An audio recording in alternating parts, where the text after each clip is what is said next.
এটা सबुदिन करवा दरकार समस्त अत्यंत उपयोगी। এটা आज भारत रे आकु प्रथम थर कराला आज सारा विश्व रे भारत को भारत रे आकु विश्व रे प्रतिष्ठित करने जो योजना करी कले एटा अत्यंत उपयोगी।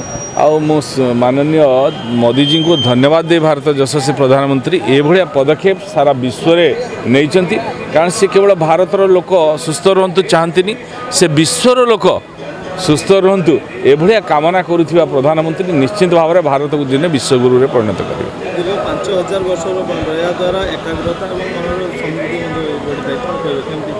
निश्चित भाव में ये एकाग्रता जागृत होची एवं समस्त मन में गोटे भातृत्व तैयारी होची एवं पॉजिटिव थिंकिंग आरंभ होची।